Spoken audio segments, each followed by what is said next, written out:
ီးတစ်ခုပဲတချို့ကအလင်းရောင်ရှာဖွေနေကြတယ်တချို့ကအမာရွတ်တွေနဲ့ဆက်ရှောင်းနေကြတယ်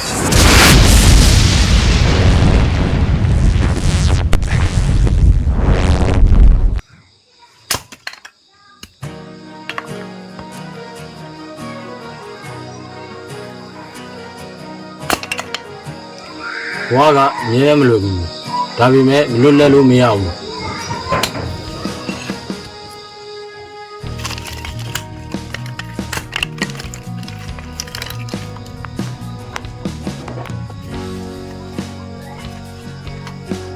ဒါရဲ့အိမ်မက်တွေဒီခရီးချမ်းပေါ်မှာပဲဝင်ဖွာလာခဲ့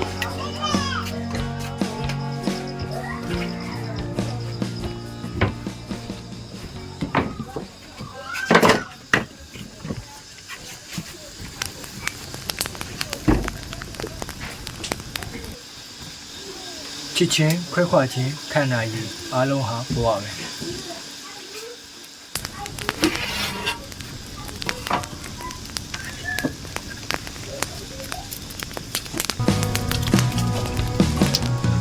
ဒီခေတ်ကြီးကိုတန်းစင်ပြီး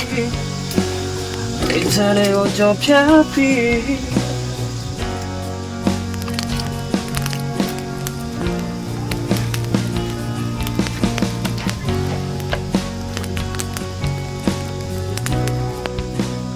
ဒါတွေအားလုံးဒီခီးကျန်းလားရွှေရှင်ပြပွဲမှာတွေ့ရပါလိမ့်မယ်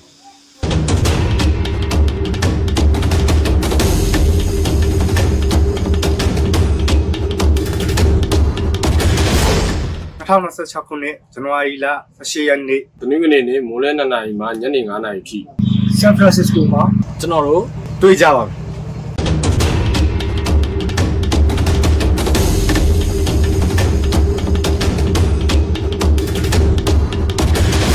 ဒီကြီးချမ်းမှာမင်းကိုလည်းဖိတ်ခေါ်ပါတယ်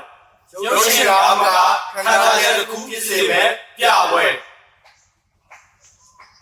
ဒီကြီးချမ်း